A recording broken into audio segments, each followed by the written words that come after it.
Hey everyone, welcome to the top 10 list. Welcome to my top 10 flaws in otherwise good movies. Yes, I love movies. I love them. And I don't always like to nitpick movies, especially good movies. Especially these movies I'm about to talk about. Because every movie I'm about to talk about, I love all of them. I love these movies. A couple of these are some of my favorite films ever. I love these movies. But sometimes, even when you watch some of your favorite films of all time, you find little flaws. Every movie has flaws. Like, I might say perfect movie. When I mean perfect movie, I mean a movie that's perfect for me. Not perfect objectively, perfect subjectively. So, like, Blade Runner to me is a perfect film for me. I know it has problems, it has flaws, and there's nitpicks you can pick the shit out of probably within its plot, but to me it's perfect. And some of these movies are perfect to me. But there are very noticeable flaws in these movies, and I thought I'd, do something fun with this. Like, if you guys enjoy this, I actually I thought of a bunch for a bunch of good movies and stuff, so if you guys enjoy this top 10 list, then definitely click the like, subscribe, get me some views on this video. Then I'd love to do more of these because they're actually quite fun to do. So, something I don't always like doing, so I don't like picking movies apart like this, but this seems fun. So, again, these are all great movies, some of my favorites, but here are the top 10 flaws in good movies. Number 10, The Little Mermaid. Why doesn't Ariel write anything down for Prince Eric? Yes, okay, this is a problem in The Little Mermaid. This is a huge flaw in the movie. Ariel loses her voice. She sells her voice to the sea witch Ursula in The Little Mermaid to get a pair of legs, and she got 3 days for Eric to fall in love with her, and blah blah blah. He needs to kiss her, then she'll get her voice back and be human forever and live happily ever after. Awesome. Great movie, Little Mermaid. I love Little Mermaid. It's a great film. This bothers me so much when I watch this movie. This one little thing is that she clearly knows how to read and write, Ariel. And some people think maybe she doesn't. But she does, because she signs her name to sell her little soul to Ursula. She writes Ariel down, so she clearly knows how to spell her name. She clearly knows how to read and to write. She may not know what some human objects are, because that's why, like, Scuttle tells her about the pipes and forks. Like, so those are objects in an otherwise other world, but under the sea, they all speak English and talk and stuff, so they all know all about human beings, so they probably know how to read and write. So when Ariel loses her voice, why doesn't she communicate with Eric through writing? Like, I don't understand that. Like, I'm not saying like she should explain to Eric what's going on. She's a mermaid. See, he obviously is not going to believe her, but she could at least communicate better with Prince Eric if she wrote stuff down. Like, I don't know why she doesn't do that. And I don't know why Prince Eric doesn't, like, present that to her. Like, can you read and write and stuff? Like that it would have made it so much better. And maybe, like, the romance could have blossomed better and stuff. Like, she could have wrote down, you have to kiss me. Like, I don't know. Like, there's so many things she could have done to get Eric to communicate with her better or something. Like, that's always one thing that bothered me about The Little Mermaid is, like, why doesn't she clearly knows how to read and write, so why doesn't she write stuff down? But anyways, it's a nitpick. Obviously it's a nitpick, but that's the point of this top 10 list, is to nitpick some of these great films. But yes, that's my one for Little Mermaid. Number 9, The Parent Trap. Why did these parents split up their twin daughters and never want to see their children again?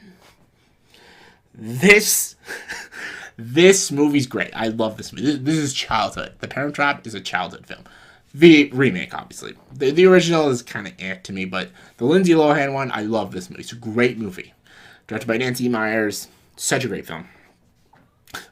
There's one huge issue I have with this movie, and I hate it, and they never address it. If they would have at least addressed it in the film, I would have been like, okay with it, maybe.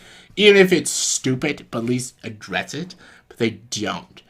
because it's about these long-lost twins who never knew each other, and they meet at a summer camp, and they find out they're sisters, they're identical twins. So they switch places, and then they go see their parents. Like, one of them, who was living with their dad the whole time, goes to see their mom, and the one that was living with their mom goes to see their dad, and basically pretend to be each other and stuff. And they're, like, in different countries and stuff. And the reason I have a huge issue with this, I don't understand why these two parents, these two loving parents, because you see in the movie that the two parents, Dennis Quaid and Liam Neeson's wife, that's what I call her, they're very, very good people and very loving parents. So why would they separate their children? I don't understand. It is pretty fucking despicable, actually. These two twin girls never knew each other their whole lives. Like, when people get divorced, you split custody usually of the kids. Like, maybe, like, 3 days a week you go here, 4 days a week. And I get she lives in a different country, but you figure out a way to keep both of them together, but share custody with the kids. But no, the dad takes one and the mom takes one, and they just never see each other again, and they never discuss them again. Like, they don't even knew each other existed. Like, that's kind of fucked up. Like, when you really think about it, it's really fucked up. Like, imagine if they never went to that summer camp. They would have never knew they had a twin sister their whole life. That's a horrible thing. That's terrible. And I love this movie, and the characters in this movie are great. I know that's like a nitpick, but it bothers me every time. Like, why would they separate their daughters? It doesn't make any sense. And they were never going to reunite these girls. They met by coincidence. So I don't know why they separated the daughters and never saw them again. I think that's really awful parenting, and it's really fucked up. So that was just one flaw I have with The Parent Trap. But again, love The Parent Trap. It's a great movie, but I always have an issue with that. All right, number 8, Home Alone. Why is this cop so stupid? There's no one home. The house looks secure. I can forgive all the flaws in Home Alone. I love Home Alone. Home Alone's one of my favorite Christmas movies. I love this movie.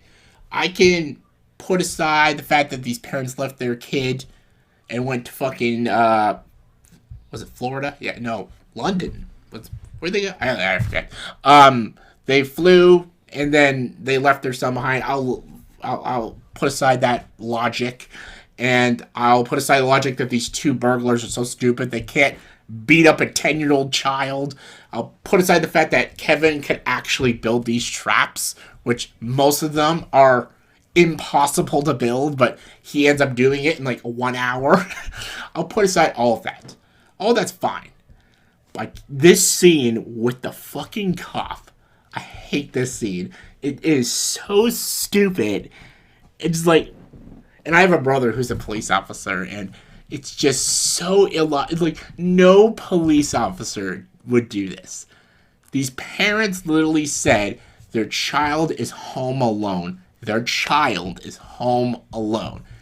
So this cop shows up to the McAllister house, knocks on the door, no one answers. He's like, well, no one's here. Tell them to check their kids and stuff. I'm like, there's clearly, all the lights are on in the house, the Christmas lights. There's clearly somebody home. Again, all the lights are on. Who leaves their house to go on vacation and all the lights are on? So all their lights are on, and clearly there's someone in the house, but he's just like, nah, whatever. It's like, what? That is the most unrealistic police officer I've ever seen. Literally, I'll tell you a little story. When I was a little kid, I was about 6 years old, and I called 911 just for fun. Just for fun. Shits and giggles. I thought, I'd love to see what happened. And I left the phone, and I didn't bother with it, and I hung the phone up after. Literally 3 minutes later, police showed up at the house, and they wanted to know what was happening. They even came inside the house to make sure everyone was okay, and then they left. Because they found out I just prank called the police, basically. And I'm just a stupid kid and stuff, but that's realistic cops. Even when a cop gets a false alarm call, they usually still check the situation. They want to know what's going on. So if a parent calls a cop, It says, "Go to my house. My child's home alone. He's scared." The cops are going to go inside the house and see if the kid's okay. That's just logic. Like, if the door is locked, they will get in. They're police officers. They can get in the house.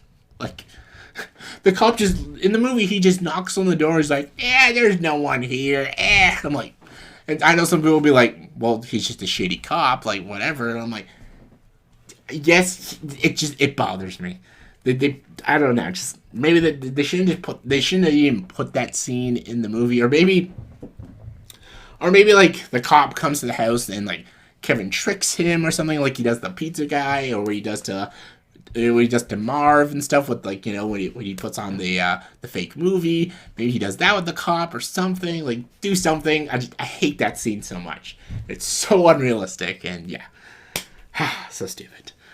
Anyways, number 7, Jurassic Park. Why doesn't Timmy hand the gun over to Dr. Sadler and Dr. Grant? This is the very ending of the movie, Jurassic Park. Lex is hacking the systems to turn the power back on and shit, and Dr. Grant and Dr. Sadler are, like, fucking holding the door open because the Velociraptor's trying to get in the building. It's like, rah! And they're like, and then Dr. Sadler can't reach the gun with her foot. And what's Timmy doing? He's doing fuck all. He's literally standing behind the chair, looking at Lex, doing the little typey type, and he's not doing a damn fucking thing. Like, the gun is right by Dr. Sadler. All Timmy has to do is walk over and pass the gun over to them, and they could shoot the Velociraptor in the face. How hard is that? Like, I know people are gonna be like, well, in this scary situation, you know, they weren't thinking clearly. Like, I get that. But, like, Dr. Grant and Dr. Sadler are holding this door open. They see Timmy just standing there. They could just scream at Timmy, like, "Yo, Timmy, hand me the fucking gun." like, every time I watch that scene in Jurassic Park, I'm like, God damn it, Timmy, hand them the fucking gun, you stupid child. It tells you everything. I gotta find the right file. Try to reach the gun.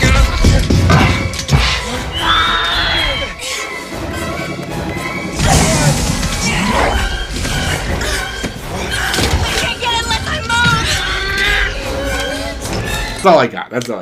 I love Jurassic Park. It's one of my favorite films ever. But that scene, God damn it, Timmy. Number 6. Everyone's talked about this, so I'm not gonna go too much on it. It's Jack's death in Titanic. Everybody has talked about this one. That Rose is on the door, on the Titanic, on the floating door, and Jack tries to jump on the door with her, but he falls off.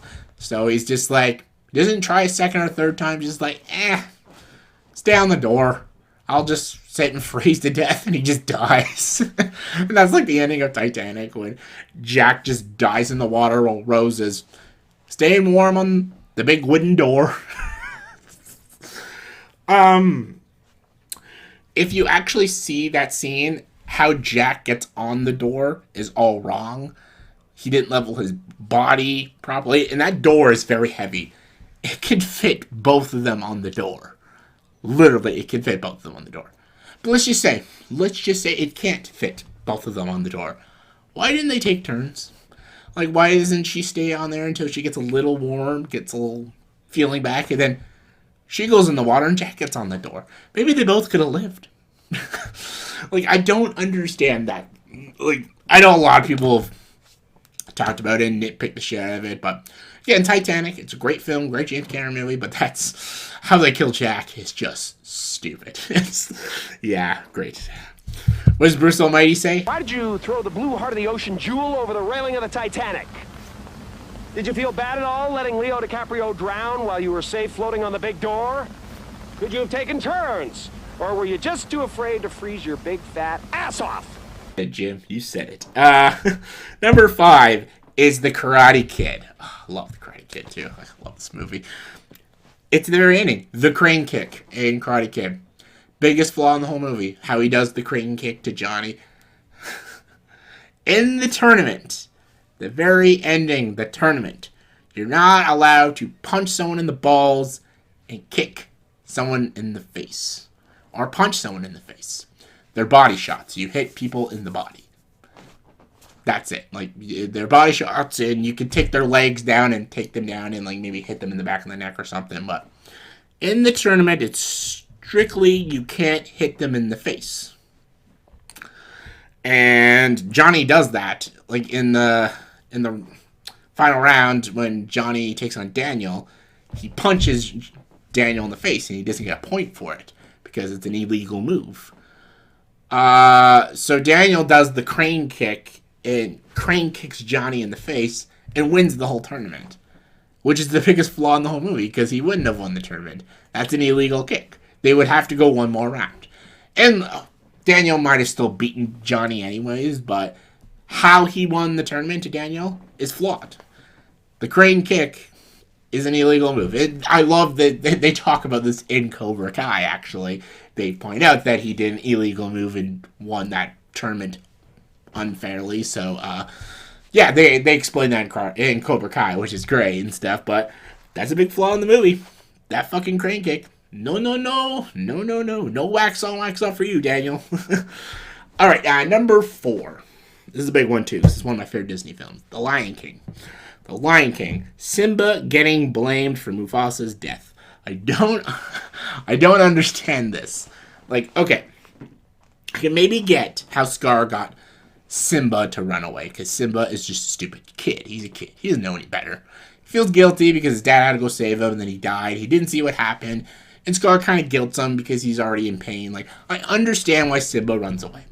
I get it. And I understand why he feels responsible. I understand that. He's a kid. He doesn't know any better. I get it. It's the ending scene when he comes back. It says to everybody that he was responsible. He doesn't even say he killed Mufasa. He just said he was responsible. And everybody, like Pride Rock, is just like... They just, like, look shocked, and they don't even help him. There's even, like, Scar and the hyenas are, like, backing Simba into the edge, and he falls off the edge and stuff, and Scar's almost about to kill Simba. He's almost about to murder him until he whispers that he killed Mufasa, and then he, like, tackles him and asks Scar to admit it and stuff, but Simba's entire family, Nala, Sarabi, all of them, they were gonna let Simba die for no reason. And he didn't even explain himself for anything, and, like, there's no fucking way they would believe Simba, as a child would kill Mufasa or even be responsible. It doesn't make any sense. I don't understand that ending scene when they don't help Simba out until Scar admits what he did, but they're just like his own mother and his own woman he loves. They're just gonna watch him die, and he didn't do anything. Like, and they just believe Scar, this guy who's been killing their whole kingdom. Seems very, seems like an honest guy. Like, they just believe Scar, and they just don't trust Simba. It makes no sense. It's such a stupid part of the movie. Love the movie. It's a great movie. It's one of my favorite Disney movies, but it always bothers me. Number 3. Edward Scissorhands. The fucking ice sculptures. I love this movie. This is like probably my 3rd favorite Tim Burton movie. This, Beetlejuice, and Ed Wood are my favorite Tim Burton films. Love this fucking movie. Love Johnny Depp in it. Such a great film. Very well directed. Super funny too. Such a creative and original film. There's this...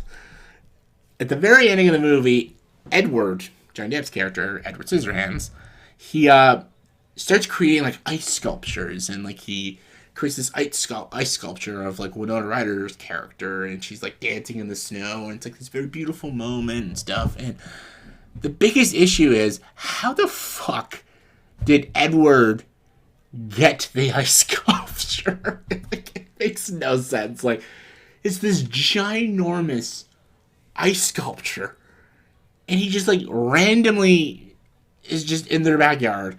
There's no delivery guy who delivered it to him. It's just it's a big ice sculpture, and I'm like, where do you get this big block of ice? And it's clearly, like, summertime. I don't know how it's not melting. Like, it just makes no sense. Like, where the fuck did he get this ice sculpture? But let's just say like, he did hire a guy and deliver the big block of ice and stuff. I'm like, okay, fine, why not use that logic? But the very ending of the movie, he stays up in his little castle thing at the top of the hill and stuff, and everyone thinks Edward's dead and stuff. He has a bunch of ice sculptures up there. Like, so many of them. How does he get all those ice blocks? Because no one goes up at that tower. And clearly Edward is a built human being. He clearly doesn't need food, and he clearly doesn't age. So that I don't have a problem with. But where does he get these ice sculptures? Like, in the very ending, he's like this whole town of ice sculptured people, which is cool and all. But where does he get the ice? And then I guess the ending represents like, oh, the reason it snows in this town is because it's the snow from the ice sculptures that he's creating or something like that. I'm like, well, that makes even less sense. But yeah, Edward Scissorhands is great, but anything to do with those stupid ice sculptures just doesn't make sense. Number 2, one of my favorite comedies ever, Mean Girls. Mean Girls. Katie getting blamed for the burn book makes no sense. I love Mean Girls. This is my little nitpick with it. When I call it a flaw, not really, more like a nitpick. But it bothers me. Every time I watch Mean Girls, it bothers me. And I just love this movie so much, I have to like talk about this. So the very near the ending, like the end of the second act of the movie, Katie Heron has become like the queen bee and stuff, and Regina George finds out she's been fucking with her and everything. So basically, there's like this burn book that the plastics all wrote mean comments about all the girls in their high school. So basically, Regina George makes all these copies of the burn book, and she puts all the copies all over the school, and all these girls find out, and chaos assumes, and everyone's like beating the shit out of each other and stuff. And because Katie is not in the burn book, she gets blamed for the burn book. Which makes no sense. Because Katie is a new student. So she wouldn't be in the burn book because she's a new student. And also, the burn book was written like years ago. There's like some comments in the burn book which happened to some of these girls like years ago. How would Katie even know about this shit? Like, it just doesn't make sense. I know like Karen and Gretchen might be blamed, but they put a lot of the blame on Katie, and it doesn't make sense. She does put one rumor in the burn book, which is that Miss Norbury sells drugs and stuff, but the whole burn book gets blamed on Katie, and everyone like hates her, and she didn't even write the burn book. It doesn't really make a whole lot of sense. When you think logically, if you lived in this, you were at this high school, you're like, how did she know all this stuff about us? She's only been at this school for like a month or two, so it doesn't make a whole lot of sense, but yeah, great movie. Number 1. This is a big one. Number 1 of my favorite Pixar films of all time, Toy Story. Toy Story. Why does Buzz Lightyear freeze in real life if he thinks he's a space ranger? Why? Okay, if you're all wondering, like, what the hell am I talking about? See, the toys come alive when Andy is, not around and stuff. Then Andy's coming, and they all, like, fall down and pretend to be toys again and stuff like that. Because that's, like, a rule. Toys can't come alive for humans and stuff. But Buzz Lightyear thinks he's a real space ranger. So why does he pretend to be a toy for Andy? Which makes no sense. If he thinks he's a real space ranger, why does he freeze like all the toys when Andy's around? It doesn't make sense. He would come alive and probably scare the shit out of Andy. and just in case anyone says this, they're like, well, maybe toys can't come alive in front of humans. Like, as soon as humans come, toys freeze and stuff because humans are not allowed to see toys alive. But I'm like, well, in the very end of the first one, they all came alive for Sid, and Sid almost went crazy and stuff. But what he does say, like, there's, like, this rule they have to break. Like, it's probably this, like, unwritten rule toys shouldn't come alive in front of humans and stuff. But Buzz Lightyear doesn't know that. He thinks he's a space ranger. He doesn't think he's a toy. So why does Buzz Lightyear freeze? in the first Toy Story and let Andy play with him like a toy if he thinks he's a space ranger? It doesn't make any sense. Andy signs his foot and everything, and like none of it makes sense. If he thinks he's a space ranger, why does he freeze like all the other toys do? It's a big flaw in the movie, and like I've talked about this with a lot of people, and no one has really given me like a straight answer.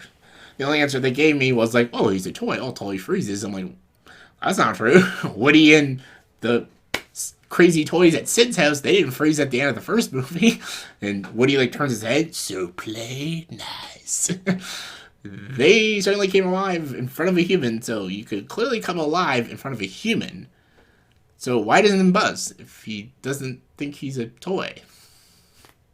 So yeah, this was a long video, I'm sorry, but that was my top 10 flaws in good movies. Hope you all enjoyed it.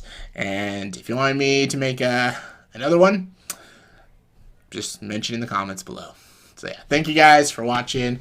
Please like and subscribe to my channel and join the dark side.